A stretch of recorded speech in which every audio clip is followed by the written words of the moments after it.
Marcus Aurelius, a philosopher-emperor, had spent years battling barbarian tribes on the northern frontier, enduring personal losses and the unreliability of his co-emperor, Lucius Verus. While Marcus was still engaged in these arduous campaigns, a false report of his death reached the east. This triggered a dangerous power play by one of his most trusted generals. A rumor, 3 words carried across 1,000 miles. The emperor is dead, and on the strength of that lie, the most able soldier in the east reached out his hand and took the purple for himself. His name was Avidius Cassius. He had won glory in the Parthian Wars, and he proclaimed himself Emperor of Rome before the man he hoped to replace had even drawn his last breath. What we have of Marcus is not a speech, it is not propaganda. It is something far stranger, far more intimate.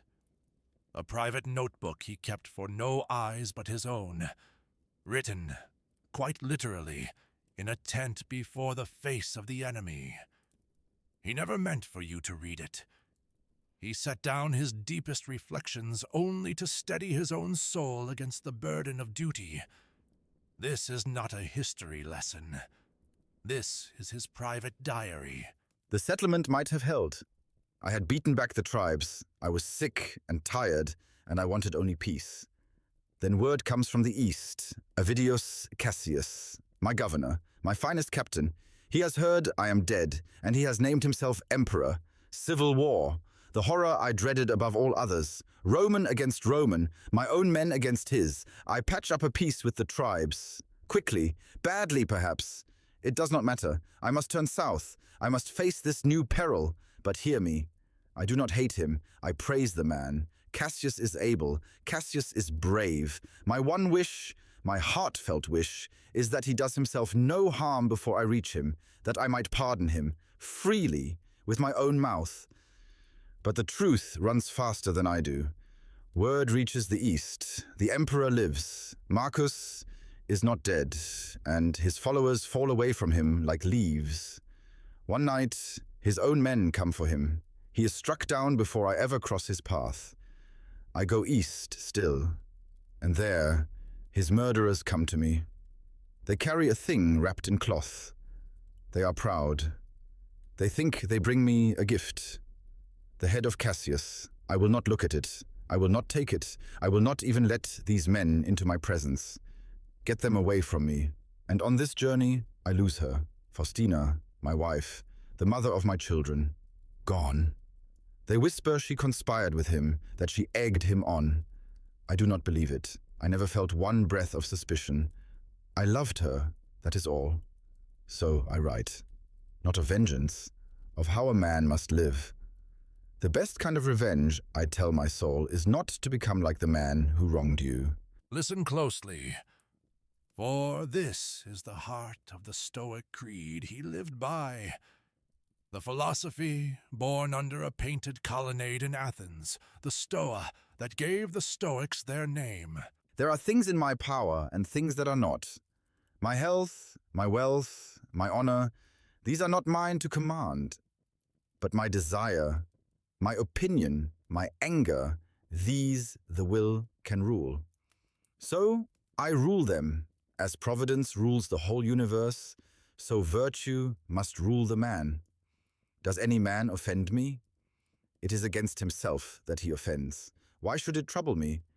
For each fault in others, nature has given me an antidote. Against the unthankful man, she gives me goodness and meekness. So I keep these always in readiness, and I count my debts. Of my grandfather Verus, I learned to be gentle and meek, and to refrain from all anger and passion. Of my mother, to be religious and bountiful, and to want for little. To Rusticus I owe the first thought that my life needed mending. He gave me the writings of Epictetus from his own hands, from Apollonius, true liberty, to stay the same man in the sharpest pain, in long sickness, even after the loss of a child. The same man, always. And from my father, meekness and constancy. He repressed all flattery, He honored every true philosopher and upbraided none. He was a ripe, sound man. He could govern himself and so govern others. From the gods I received good parents, good masters, loving kinsmen, almost all I have, and the mercy never to have wronged them, though I might have. If there is a God, then all is well, and if all things go by chance, then still I may use my own providence, and still I am well. Such as my thoughts are, such will my mind be in time. So I drill my soul in right principles, that when the hour comes, I shall already be ready. A happy lot is good inclinations of the soul, good desires, good actions. That is all. That is everything.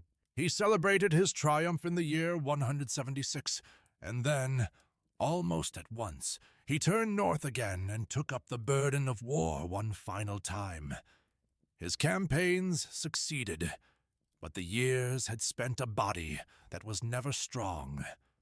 On the 17th of March, in the year 180, in camp before the face of the enemy, the philosopher-emperor died, and went to his own place.